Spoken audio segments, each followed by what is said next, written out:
Michael had learned to read the city the way others once read books. Wind patterns between buildings, echoes in stairwells. The difference between a drifting infected and one that had caught a scent. But that night, the city felt wrong. Too quiet. He had been moving for hours, avoiding corporate patrols, switching rooftops, doubling back through service corridors. He stopped atop an abandoned shopping complex to reassess his route. Below, the regular infected wandered in predictable arcs.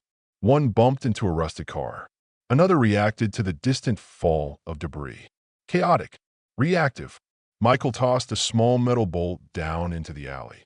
Instant response. Several infected lurched toward the sound.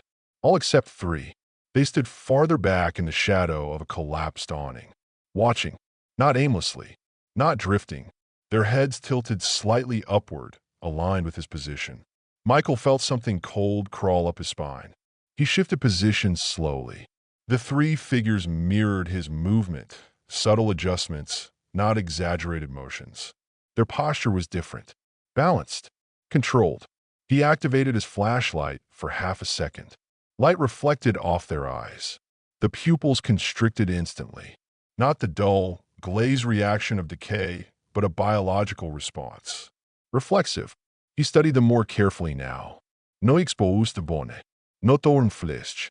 Skin intact, though pale. Musculature defined, but not grotesque. Their bodies looked conditioned, optimized. One stepped back into darkness. Another began climbing the side of the building, not clawing wildly, but using ledges and drain pipes deliberately. They weren't climbing randomly. They were plotting angles. Michael didn't wait. He sprinted. They followed, silently. No gutural screams. No erratic lungs. Only the sound of controlled breathing and precise footfalls. He leapt across a narrow rooftop gap. One of them crossed the same space seconds later, barely losing momentum. They were faster than regular infected.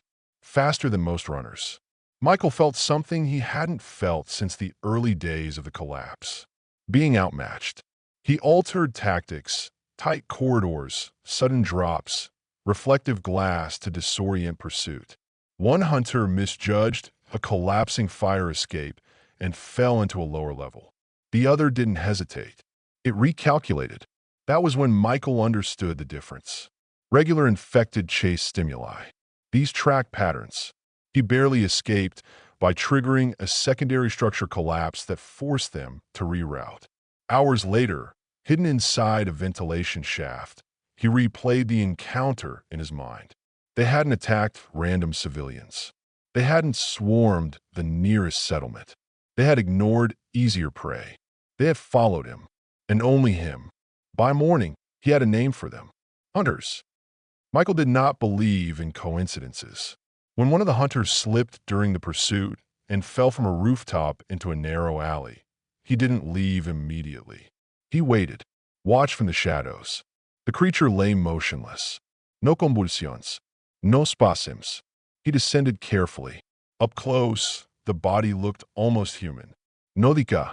No exposed tissue. No rotting flesh. Only a broken neck, the head bent at an unnatural angle. But that wasn't what caught his attention. At the base of the skull, just below the occipital ridge, beneath the skin, he noticed a subtle oval bulge. A small swelling, too symmetrical to be organic. An implant.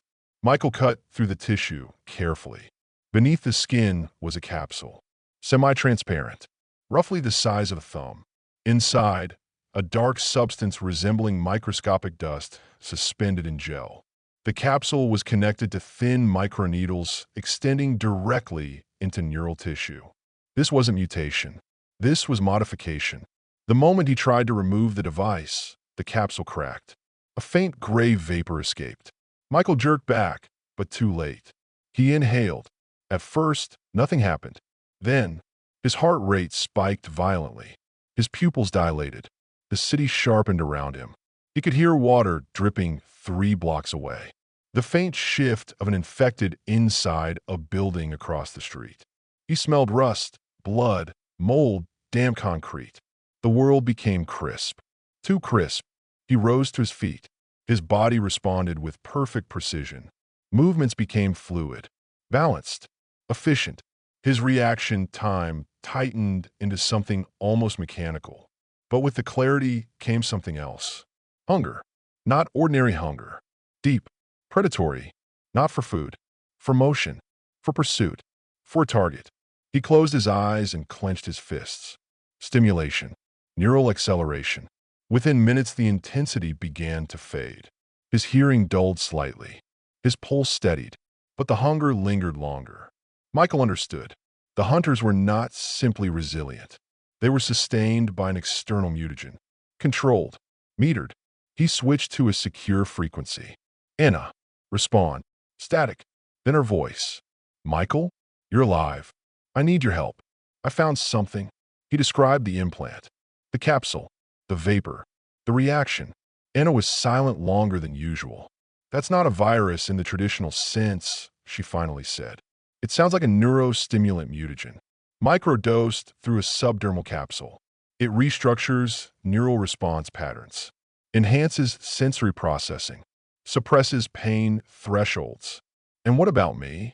If the exposure was minimal, the effect should be temporary. But be careful.